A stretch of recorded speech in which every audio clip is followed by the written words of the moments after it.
Greetings, my fellow Catholic. Today we're going to be talking about the 3 pitfalls to fundraising, what to really avoid on your journey of your next appeal, your next campaign. What do you really not want to do? That's what we're going to be covering over the next few minutes. Just a quick introduction before we start. My name is Brice Sokolowski, the founder of CatholicFundraiser.net, a website and an apostolate that's completely dedicated to helping Catholics just like you with their fundraising. And I assist apostolates, whether you're starting out or you're well on your way and you're just looking for fresh ideas. That is my specifics, you could say, on what I do. And on top of today's topic, there's also the 10 Commandments to Catholic Fundraising. So before we start, make sure that you click and download, pause the video, pause the podcast, and download the 10 Commandments to Catholic Fundraising. This is 10 recommendations that come from me and everything that I've learned from not just my activities, but other people's activities on what really works when it comes to fundraising.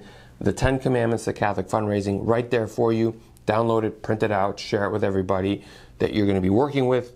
It's very useful. Don't let this opportunity pass because, well, learning how to fundraise correctly is a huge chunk of the whole journey of fundraising. Now let's dive into today's topic, and I'm looking at my notes, which are also going to be included on my website. The link is going to be right below.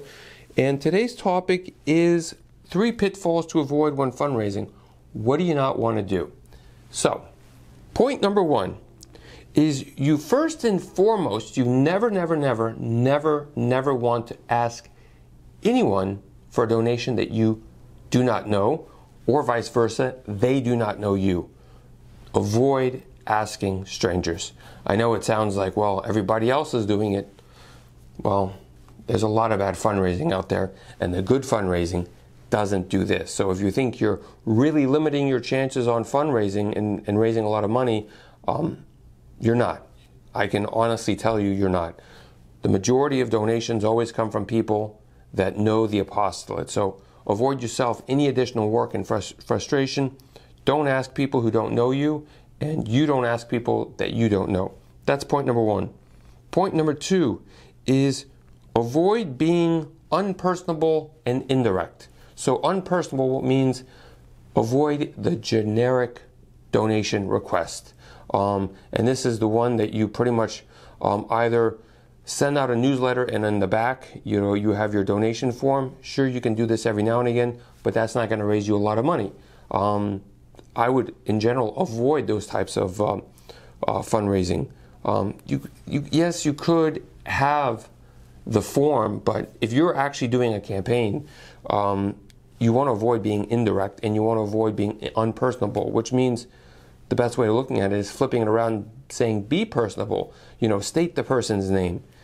Trying to be as direct, but also one-to-one as possible. Try and make each letter as unique as possible for each individual, which goes back to the point of avoid being unpersonable. Don't just lump everybody in a big bucket. Your donors, your non-donors, the people that you don't know, the people that you kind of know, the people that have been around you for years. Don't try and lump them all together and say, look, let's just make one letter for everybody. Really avoid doing that. And the point of being indirect. If you're asking for a donation, make sure that they know it.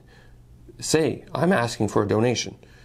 And point number 3 is avoid not explaining why you need the money.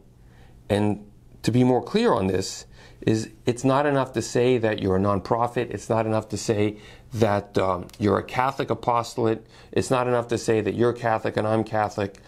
You have to be much more specific on why you need the funds. It's not enough to say, we're going to be fixing the building or we're fixing the AC. And even that's not really being specific. If you're going to be fixing a roof, what's the point of fixing the roof? Obviously, the fixing the roof is so everybody's safe underneath. Well, what is everybody doing under the roof? That's more or less the why. That's the specifics of why the money's needed. So you can't just say, we need the fund to buy a building. Well, what's going to actually happen in that building? If you don't specify that, it's going to be really hard. So avoid the pitfall of just being very bland and generic. And I know most appeal letters and campaigns, or avoid doing all the things that I say to avoid. And so you might be thinking, well, nobody's doing this. Well, there actually are a lot of Catholic apostolates that are doing what I'm saying, and they're very, very, very successful.